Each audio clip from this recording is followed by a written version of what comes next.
So now it's my pleasure to introduce the next two keynote speakers as part of a moderated fireside chat.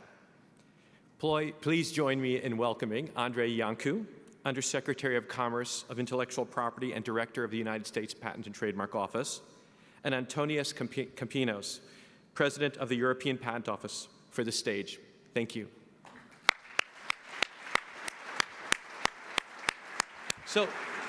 So while they're coming up, the way this is going to work is they're each going to have about 5 minutes or a little bit more to talk generally about the state of their respective patent offices and the laws. And then we're going to have some questions back and forth. Now, last night over dinner, we weren't sure who was going to go first. So I suggested a game of rock, paper, scissors.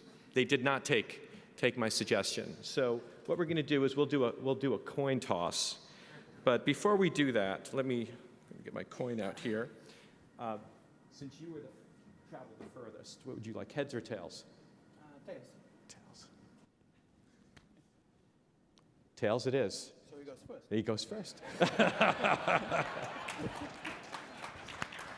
Was that a U.S. coin or was that a euro? It was a U.S. quarter, sorry. So in his role at USPTO, Director Yongku provides leadership and oversight to one of the largest intellectual property offices in the world with over 12,000 employees. Director Iancu, please go ahead with your comments. Okay, great. Thank you, Henry, and thank you, Kathy, for that wonderful speech and overview of the business world and the interaction with IP. Great to see everybody. Actually, I don't see anybody because of the lights, but really great to be back here again. An honor to be with President Campinos. And to talk about the important stage that we find ourselves in when it comes to intellectual property, both in the United States and overseas. So instead, though, of speaking about things that are on everybody's mind, like Section 101, PTAB, I don't know, the trademark register and decluttering, which I'm sure that Henry will get to in a few minutes, I'll talk about something far more important: the art on my office wall. Because, as a matter of fact, I just redecorated my office wall, and I put up new pictures. And these are pictures of great inventors that I have met since I became the director of the PTO 18 or 19 months ago.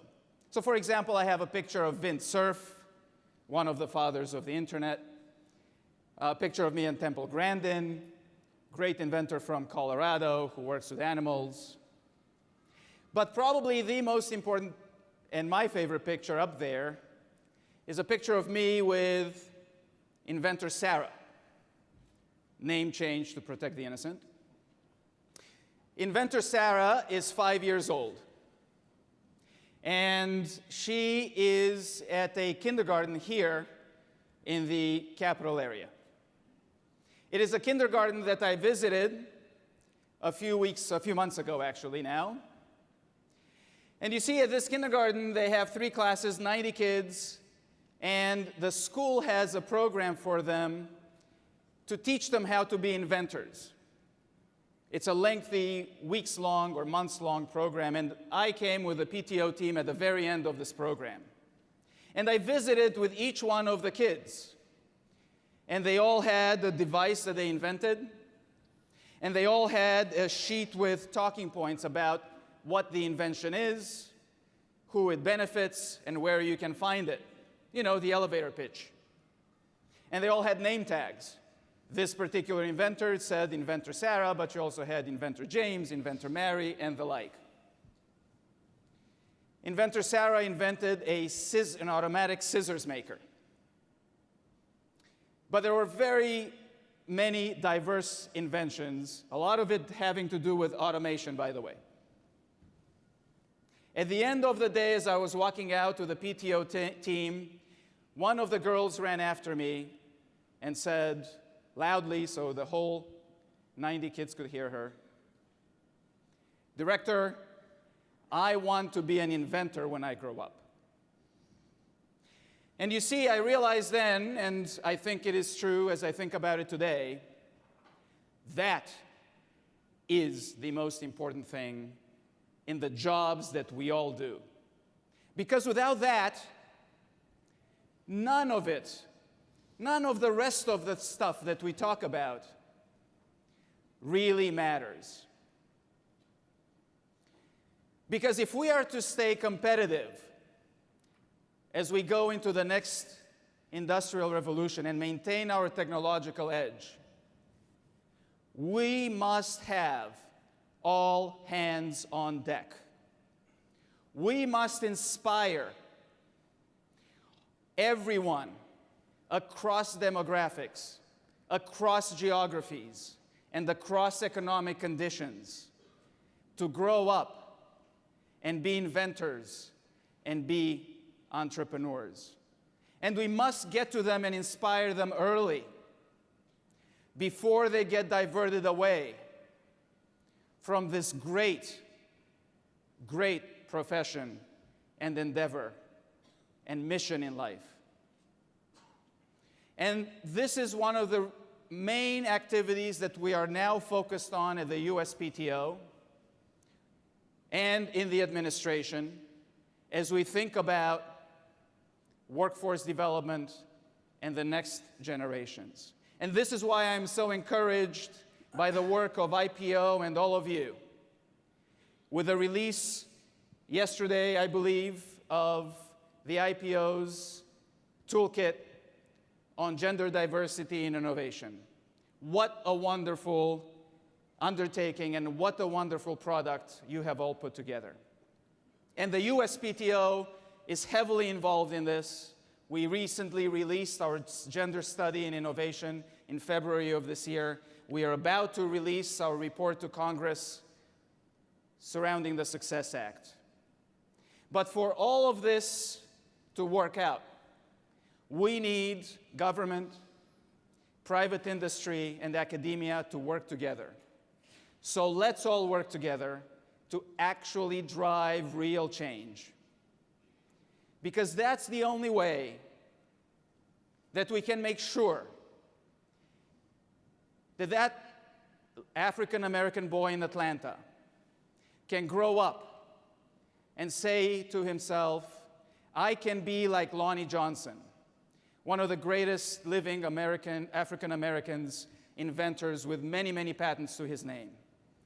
Or the little girl in Pasadena, California can grow up and say, I can be like Frances Arnold, the first American woman to win the Nobel Prize, who has over 40 patents and is an inductee in the National Inventors Hall of Fame. That, in my view, is the most important job we all have. Thank you for everything that you do, and I look forward to our conversation. Thank you. Thank you.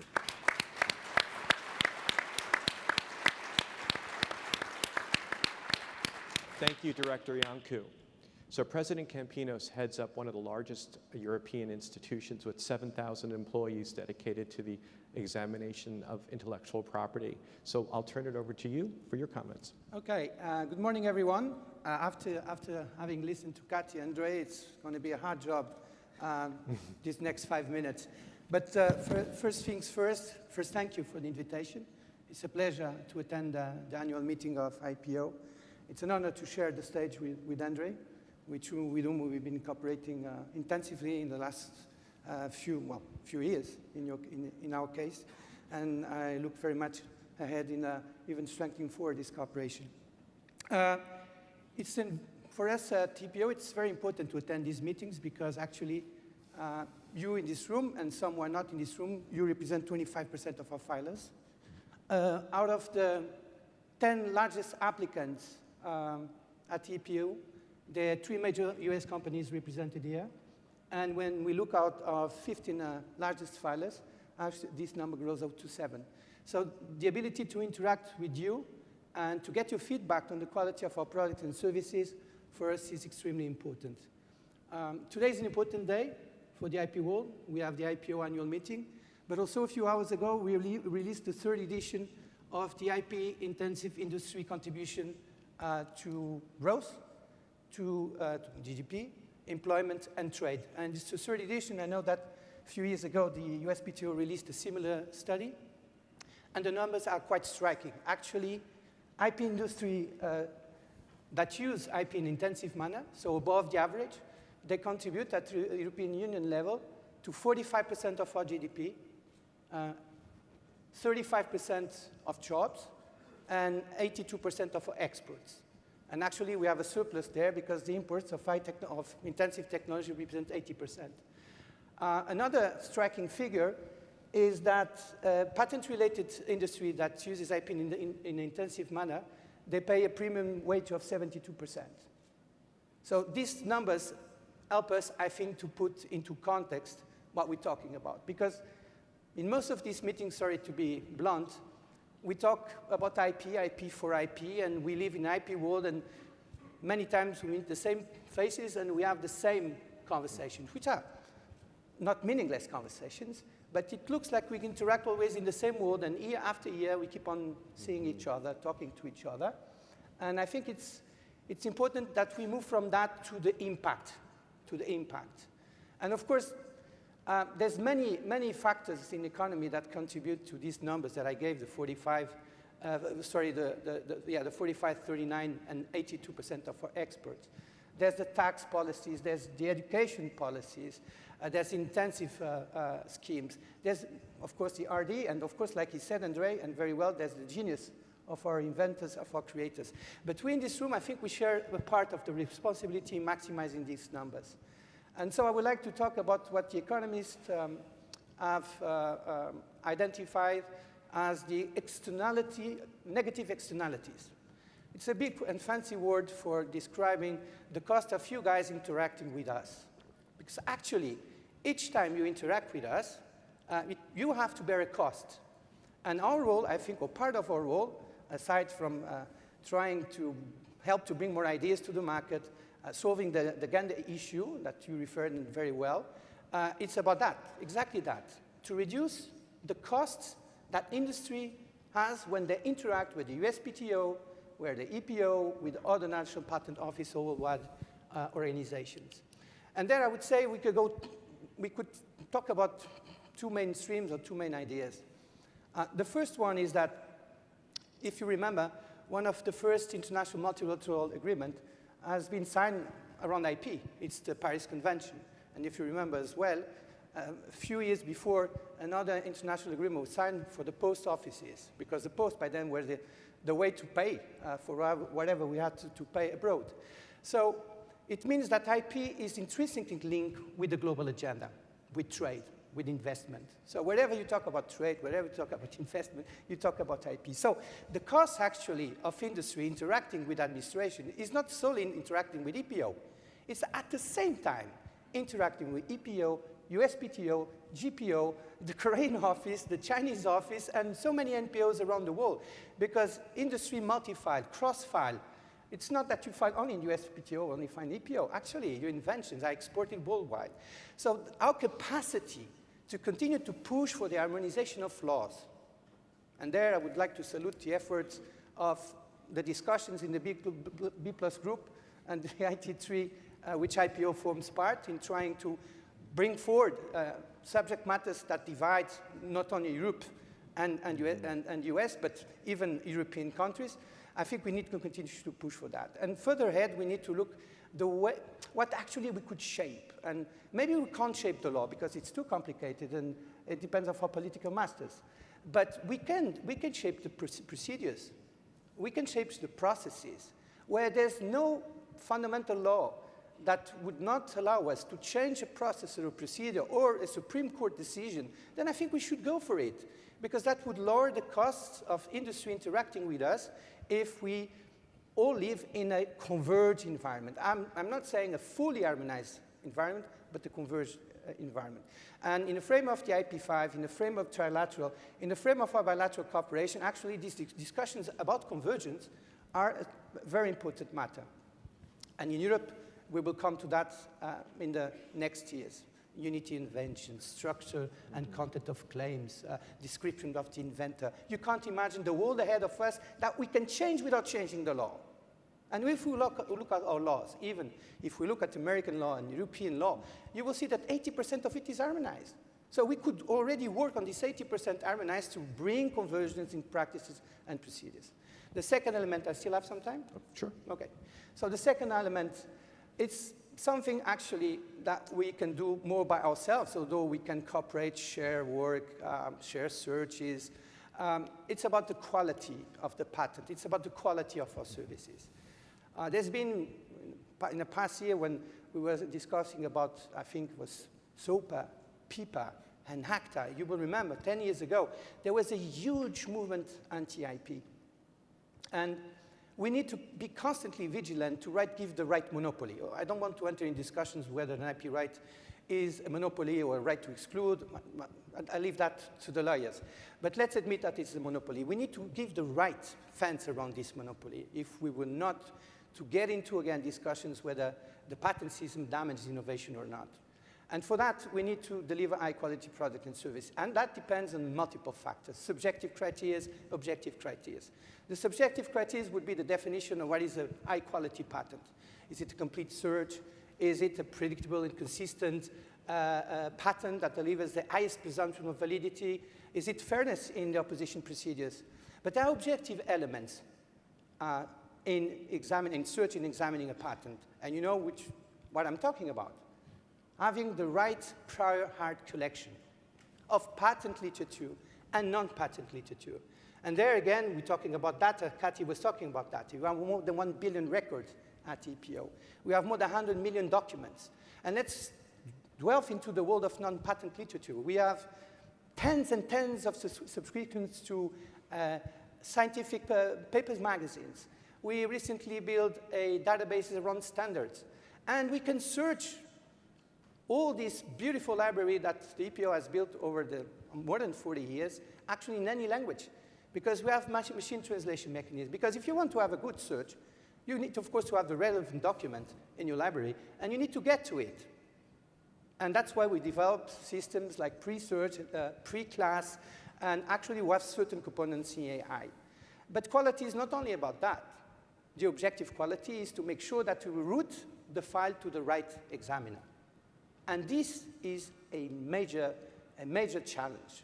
So now what we're doing is we're mapping the knowledge of our examiners, the active knowledge of our examiners, the passive knowledge of our examiners. We have double PhD, triple PhD, double master, triple master. We have an incredible 4,500 population of scientists and engineers at the EPO. So we're mapping this knowledge. We're mapping their professional evaluation. We're mapping a series of indicators to make sure that using maybe some AI in the future, we can really route the file to the right examiner and around this examiner to build the right division. Because something that differentiates us from the US is that in US, a single examiner takes a decision. In Europe, at the EPO level, it's a division of 3 scientists or 3 scientists, engineers, or 3 engineers that takes the decision. And when you think about the complexity of this fourth industrial revolution, with files coming with, like you say, a mixture of digital world, biological world, and physical world, you see the strength that the convention is in terms of quality, because you can bring these 3 examiners with these 3 different profiles to examine the patent. Maybe I should stop. And maybe just a final word, because, I get into, Another thing is that I hope that you've seen that we make progress as regards timeliness. I know that I heard yesterday you had a meeting with the US bar, and they told me, Antonio, you are much faster. You are absorbing your backlog, but the quality of the decision is what really interests us. And actually, we're already seeing that we might, in certain fields of technology, go too fast for some of you. And that's why then you file divisionals and you try to slow down the procedure. Fair enough. But I think that all in all, we managed to bring down a backlog of more than 10 years of pending file to something which today is between 6 and 7. So today, a search report in median average is delivered in 4.4 months. An examination is conducted in 21.2 months. And an opposition, and that's, I think we are very proud at TPO, is conducted in 18 months. And we want to bring these numbers. Search report is fine. Examination to 15 months to 18 months? Ellie, help me. No, lower. It's 6, 12, 15. I'm sorry, it's the equation. I'm a little bit jet lagged. So lower than 6 months for the search report and the written opinion, 12 months for examination, and 15 months for a position. And I will end. Okay, thank Now, you, President thank you. Campinos. Thank you.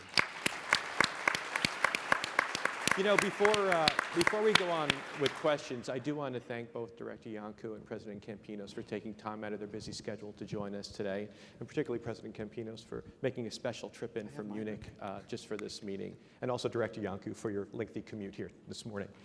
Yes, it was rough down Massachusetts Avenue.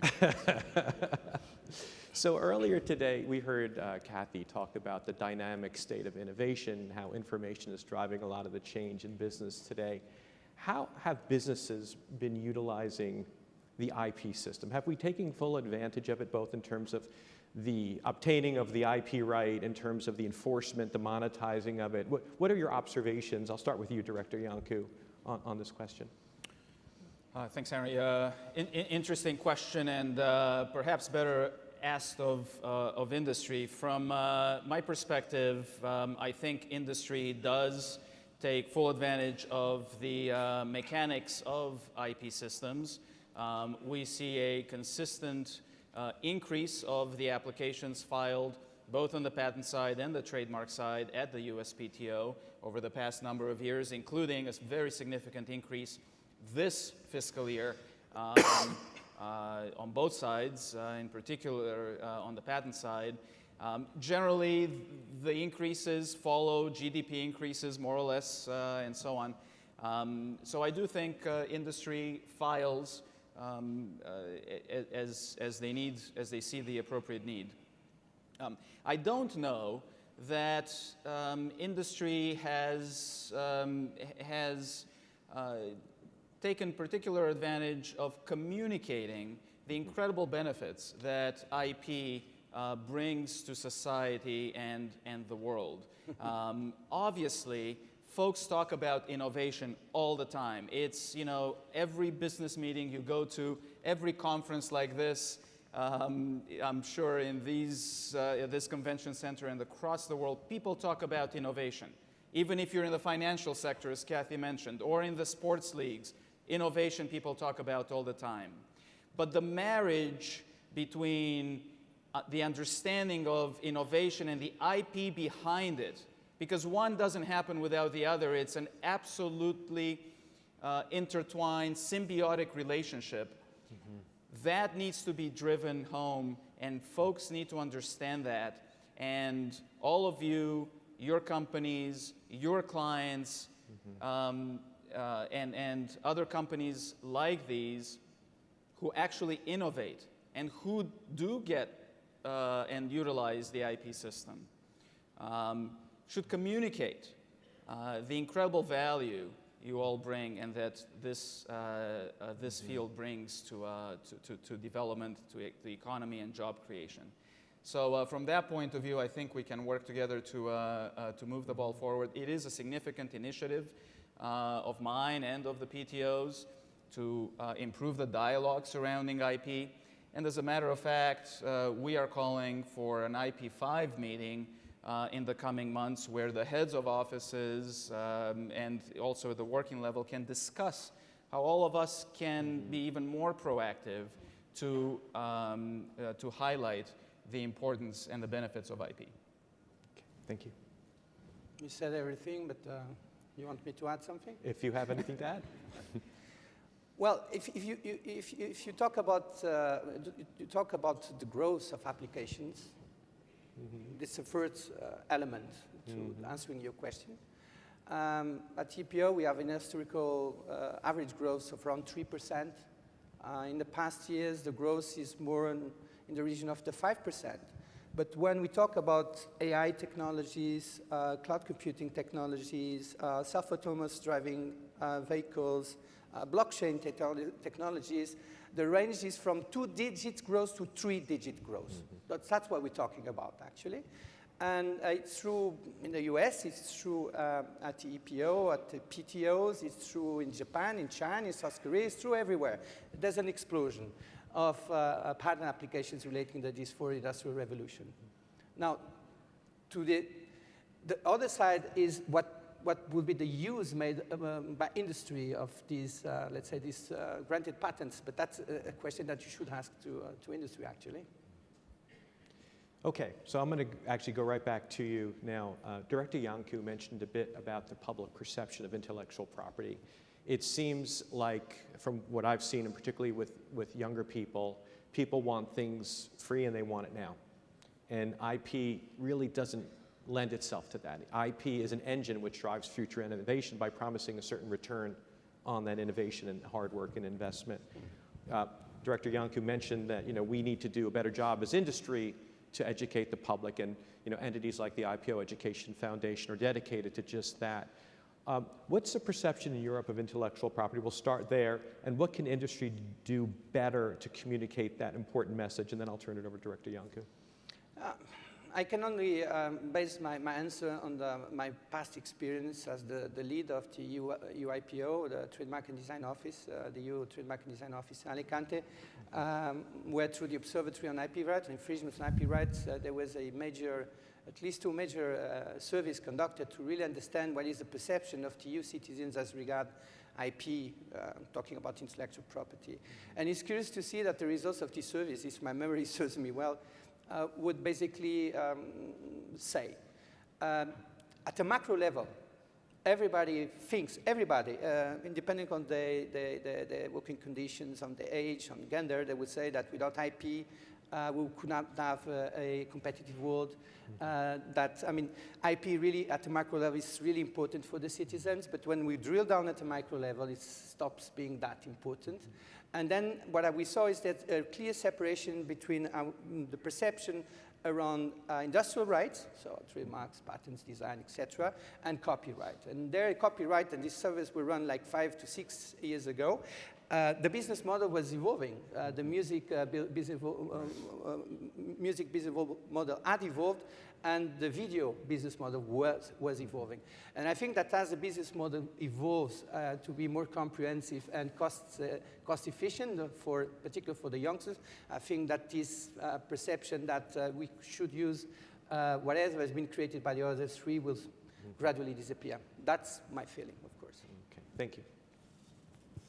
Yeah, look, on balance, the research clearly shows that you cannot have innovation and maintain technological competitiveness without a robust IP system. And I do think Antonio's right. I think there's a general understanding of that, but when it comes to implementation, things break down a little bit, and we get somehow diverted and look at the immediate potential effects on a particular product that I can buy exactly today and the price of that particular product. And boy, if there were no IP on it, I could get it for free or perhaps cheaply without making the connection that without IP, most likely that product wouldn't be here for me to buy in the first place. That connection needs to be made. And with apologies to the IPO organization, I want to cite a study by another organization. On the trademark side, INTA recently published a report on the perception of marks and the like. And they had many statistics. They had one very interesting statistic. In Generation X, a very high percentage of folks in that generation actually say that they believe IP is important. So something like 75%, don't hold me exactly to the number, but something like that, 75% of the folks surveyed said, yeah, intellectual property rights, the brand owners' rights and the like are equally as important as physical property rights like land and the like. At the same time, 75% or even higher of that same group said, sure, I bought knowingly a counterfeit product in the past number of months. Something's missing. There is a disconnect that we can all work to bridge between the importance of IP that people actually realize and the implementation of it and the respect for it. And I actually think the IPO does a wonderful job educating with your podcasts and meetings like this and so on. But overall, as an industry, as a country, as IP offices, we can do a better job. We can do more to educate the public. We can have sustained, broad-based campaigns with simple but clear messages, such as IP is important, just that, or respect IP, things like that, that appear in a, online or in print media and in a sustained manner. And I think that could help driving the perception and the respect of IP rights. Yeah, thank you, Director Iancu. Personally, I think this may be the most profoundly important issue that we face, both in terms of innovation, driving innovation, and frankly, for all of us in the room who are IP practitioners, because if the public doesn't fundamentally believe in the promise of IP, then really there's no purpose to a system of protecting that IP. And I think we all have to get our arms around that and really do our best to push this forward. Getting a little bit more granular, maybe we'll start with the EPO. What are the 2 or 3 biggest issues, either confronting the EPO directly or indirectly through the other governments or the courts, which impact the patent system and the trademark system, frankly, in your estimation? I think that for us, the most important, looking into the future, the most important challenge ahead of us is to continue to be meaningful and to be meaningful for industry. And in order to be meaningful to industry, I would say that we need to be sustainable. And so if you remember, the EPO is a self-funded organization. So basically our expenditure is covered by our income. And beyond that, actually, we have a reserve fund for our pension system. So we care for our pensioners. We care for the family of our pensioners. We care for the social security of our colleagues and the pensioners. So it's not only about balancing an annual budget that we're talking about and making a kind of a surplus. It's looking at 20 years from now and taking into account your liabilities and the liabilities you're going to build as an organization, that you have the resource in order to cope with these liabilities. So the long-term financial sustainability is an important element of the overall sustainability of the organization. But that also relates to our green policies, that relates also to our gender policies, that relates also to our transparency, that relates to many factors that makes an organization in the long run sustainable. So it's, like Kathy was saying, is looking at the short term, the medium term, and the long term, and to be able to navigate in order to direct your organization to a safe landing. For that, 2 elements are important, decisive for us.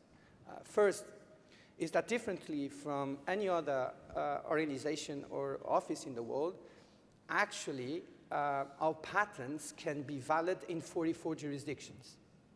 So in 44 countries, actually. So the same patent granted can be validated or extended in 44 countries. Aside, we'll remember we have 38 member states, then we have 4 validation countries, which is Eli, are you ready? Morocco, Tunisia, Cambodia, and Moldova. And plus 2 extension countries, which are Bosnia, Herzegovina, and Montenegro.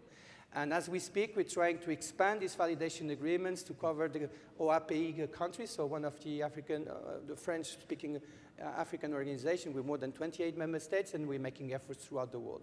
And on that basis of trying to extend geographical coverage of the EPC, the European Patent Convention, we're looking at alternative options, like the Reforced Partnership that we have signed recently with South Africa, another one with Argentina, and we're looking at Ethiopia, and we're looking in many jurisdictions, which would, in a way, on the basis of a PPH, a first PPH, building this Reinforced Partnership, would extend de facto, and not de jure, the geographical coverage of the convention. So that makes us unique, plus the division of the 3 examiners that we talked about a little bit a few minutes ago.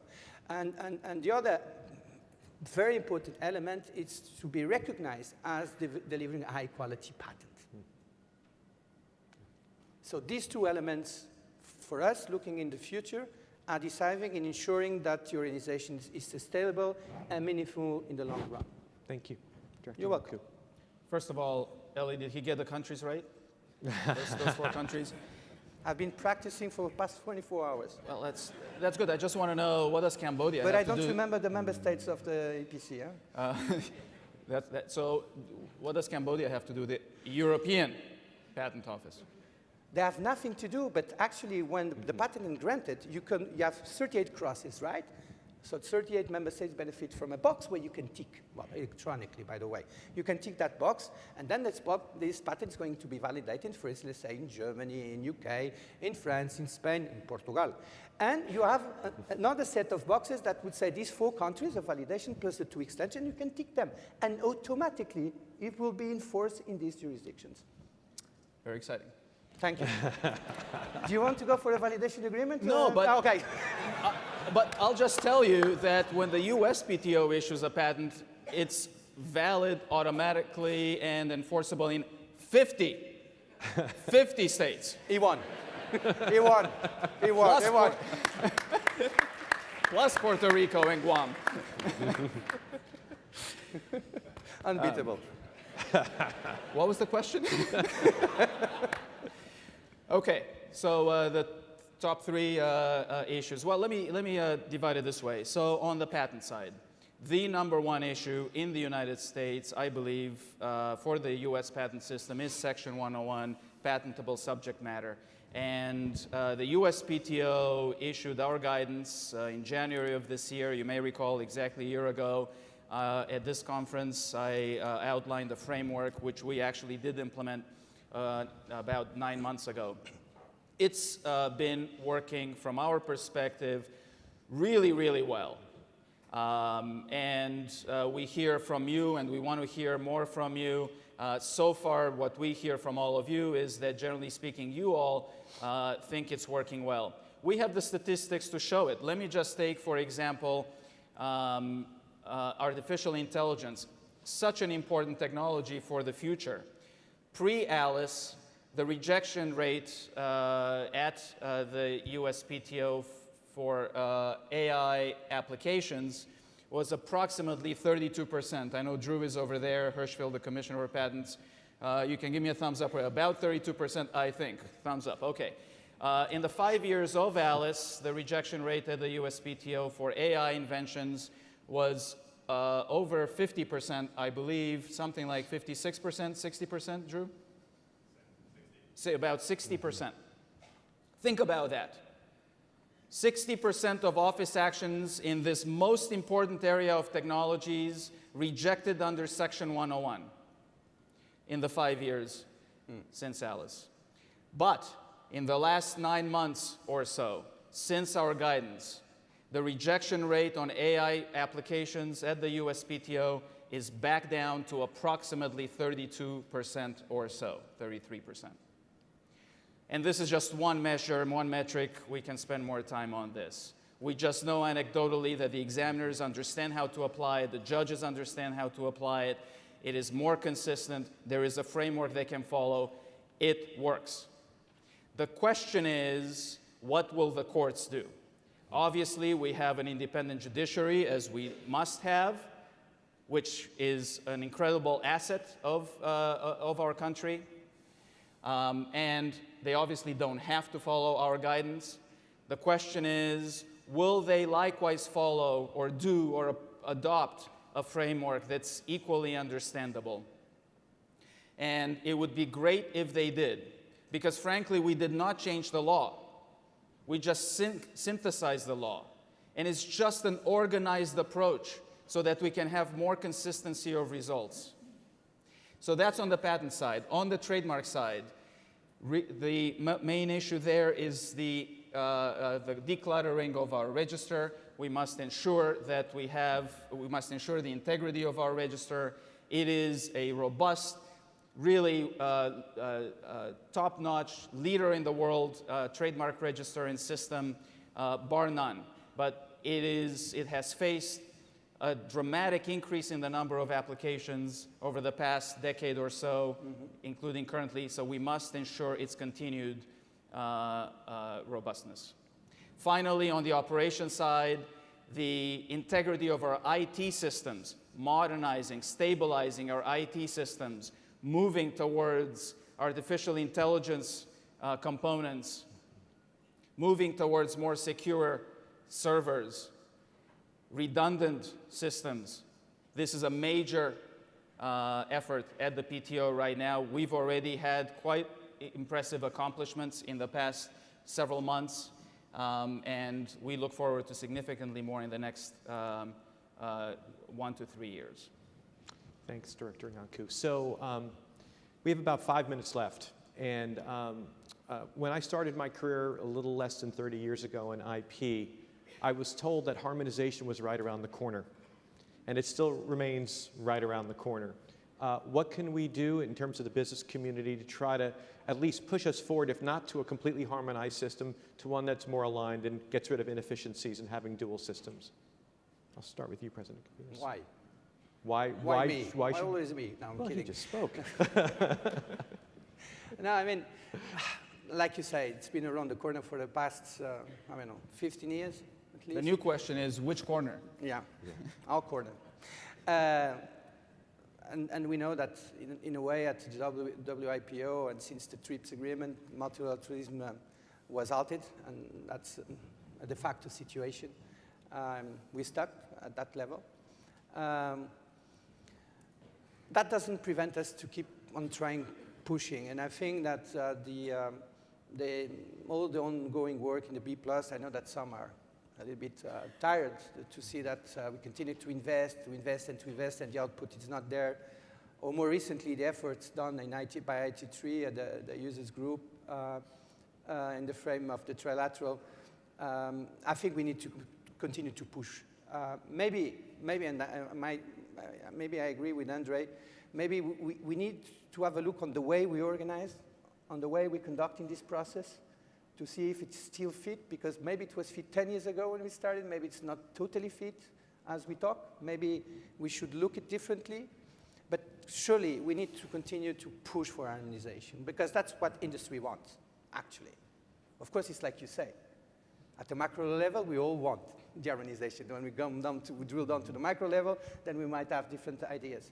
But I think that, I mean, I always had a very a different approach to law. For me, law is a means to achieve something, okay? And so I would have on my side absolutely no issue to change the law if, as an end result, it would be contributing to accrue GDP, employment, and trade. So if we change a little bit the chip, that's what I was advocating. We need to change the chip. We need to move away from IP for IP. Right. And we need to see IP, the patents, the trademarks, the designs, the copyrights, and so many more things like trade secret, et cetera, as a tool to secure the investments that we make in innovation and creativity. As a tool. And we can change the tool. Why do we have to use always the same tool? Why don't we start thinking a little bit outside the box? Well, but that's me talking, of course. But an area where I was saying where we really can make a push forward is on the practices and the procedures to which you are confronted on a daily basis. On a daily basis. The description of the inventor, nitty-gritty stuff where we are totally different, and you have basically in the application to file so many different things. This has a cost to industry, and we should try to look into our processes, our procedures, whatever is not, there is no impeachment law related or court supremely related, and just try to agree in changing and converge there. And by the way, if you streamline your procedures, if you simplify your process, you know what? Your IT systems are going finally to work. Thank you. So I agree with Antonio. So many good points in there, but given the time, let me just focus on a couple. I think substantive harmonization is always hard, has been hard. Frankly, it's hard in each one of our jurisdictions ourselves. Yeah. Not everybody agrees within our own countries. But nevertheless, great progress has been made, as a matter of fact. Mm-hmm. And it has been made because you all, industry, IPO, and other organizations like yours, keep pushing and keep advancing this. And we are all here because of you. And we service the industry and the national economies. So keep bringing it up. I think significant progress has been made. And Antonio is also right that significant progress can be made, especially on the procedural side. The forms, for example. Yes. Why can't the forms be pre-populated at least in the areas that are common to all of us, such as the inventor, for example, the dates and many other things. So we are working on many of these issues in a bilateral way or in a trilateral, in IP5, and just in a few days, we're going to meet again. Literally in less than a week, we're going to see each other again in Geneva for the WIPO General Assemblies, and we work on this kind of stuff there as well, and at the staff level throughout the year. But let me finish with this on this question. I really very much and sincerely value the friendship between the PTO, USPTO, and the EPO, and especially the close relationship, work relationship that we now have, and especially with President Campinos and his team. And I think all of us should be appreciative that he traveled all the way from Europe to be here at this meeting and spend a little time in the US.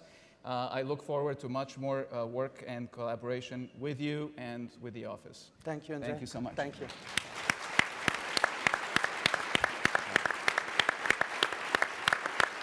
Well, on behalf of all of IPO and the entire audience, we want to thank both of you for this excellent discussion, and we look forward to many discussions like this in the future. Thank you very much. Thank you so much. Thank you, Antonio, very much. Thank you, Andre. Thank you very much.